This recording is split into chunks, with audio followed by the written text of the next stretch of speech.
Dope Sports Talk worldwide with some news from the world of boxing. So y'all know what time it is. You ain't in a rush to get concussed. Now we can talk a lot about boxing right now, All-Star weekend in the NBA. I don't watch it like I used to, the game, everything, because they already playing horse and no defense in the NBA. Figured the All-Star game, I ain't trying to even see that like I used to. Funny thing happens at the time, when it's time to take away the defense in the NBA. But we ain't here to talk about NBA. We're going to talk a little about something like the man Taz. The one I like to call Taz. Guillermo Rigondeaux, guys. Right? Guillermo Rigondeaux, I was just thinking about it. Reading an article. And Leo Santa Cruz won his fight. And, looking good. And he calls out, a couple of English cats, Carl Frampton and Josh Warrington. Okay, you can do that. No, for most people, that's cool, really. You got a little fight with Carl Frampton. They got to handle that business again. I think it'll be the third fight between those guys. It's all good, really, right? But they start making me think about Guillermo Rigondeaux. Because anytime I'm hearing featherweight, junior featherweight, super bantamweight, or whatever, basically 122 where Rigondeaux is and 126, which he said since he's been back after his hand injury. 126, my division 122, and he'll go down to 118 if somebody felt froggy down there too, right? So if I'm hearing people talk, hey, we want to fight him, or we want to fight him, and it's the name that didn't want to fight Rigondeaux all these years, right? Santa Cruz, Morris, Carl Frampton is one of them, Lee Selby, I think it was, right? All that stuff going on. These are the same guys, 4 pounds apart, and Rigondeaux will fight him anytime, and he's not getting those fights, right? Not getting those fights. And then, made me just go back and say, this is ridiculous. I had to think about it again because at the same time you're looking at the sanctioning bodies. And, I've done video over the last year about sanctioning bodies. I think we need to be ranking sanctioning bodies, having people policing sanctioning bodies, because for me it just seems like a bunch of dudes that just make decisions on the fly. And that's not how you should be doing with people's lives and people boxing. It should be fair. It should be some kind of way that we have it fair. Because, if you look in 122-pound weight division, right? You have a guy who's never lost at 122 pounds, 2-time Olympian, and you know that no one wants to fight him. And he is not in 3 other sanctioning bodies. He's only in 1 sanctioning body ranked, and I think I got about number 6 or 7. All other ones, that means 15 dudes in 3 of the other 4 sanctioning bodies are better than Guillermo Rigondeaux. And y'all know that that's ludicrous, outlandish. It's ridiculous.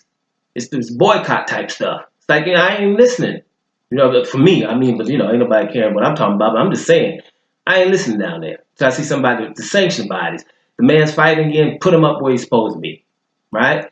And when I talk heavyweights, and I talk Louis the Real King Kong Ortiz with this exact same problem, this is something that's glaring. You see it.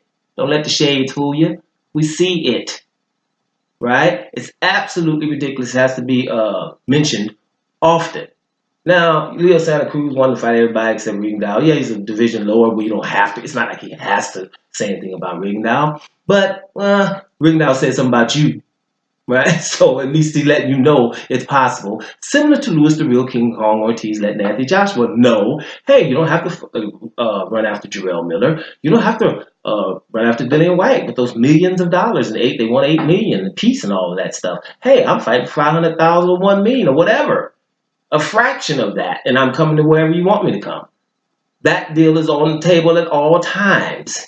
Similar to Guillermo Rigondeaux. Let him in a good fight. Oh, he goes up 2 weight divisions, which I just talked about the other day in the Mike Garcia video. He goes up 2 weight divisions to fight the best guy in all of boxing. Right? Loses the fight. Has to quit on his stool, which, a lot of people don't take issue with. I'm like, no, I'm too old to be just going out here and I don't have my left hand fighting a dude bigger than me in skill. Why would I? No. Right? I'll fight another day. He didn't want to meet me at 126, then I would have that argument. But everything is stacked against me, no. And then why is it stacked against me? Put that on top of it, which would have definitely made me have an attitude, right? Brother always got to do something extra. No, we meet another time when my hands are high, right? But other than that, the man has been handling his business. You can lose that fight, and your sanctioned body should be happy to, let you know you still have your belt at your weight division. because no one's beating you there.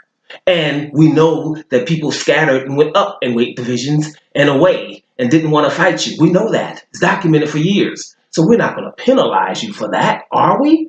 Yeah, that's exactly what we're going to do. And we're going to do it, because they got the new word now, right? Collusion, right? Everybody collusion. I told you it means you ain't doing something you ain't got no damn business doing. That's all it really means. Right? And the 3 sanctioning bodies at the 122-pound division doesn't have Guillermo Rigondeaux in their sanctioning bodies. That sounds like collusion to me. You know what I mean? So let's put it out there. Bottom line, Leo Santa Cruz called out everybody except Rigondeaux. That's what's probably the title of this video going to look, because I don't even know what I'm going to name this. It's going to be a surprise to me. Right? He called out everybody except Rigondeaux, but he's at the 126-pound division. He could do it, get away with it. But remember, Guillermo Rigondeaux said, hey, I'm available. Right? And Guillermo Rigondeaux is not ranked in any sanctioning body except for one in the 122-pound division. So what does that tell us about sanctioning bodies? It's time for us to just realize rankings don't mean nothing no more. Look at it with your eyes, find out what you think, because it's just as substantial as what they're doing. Because they're just basically telling you, hey, we're going to put these here, and we take people out when we want to for things other than boxing merit. So why are we listening to them? Feel that? Dome Sports Talk. Worldwide. I don't go out of here, y'all.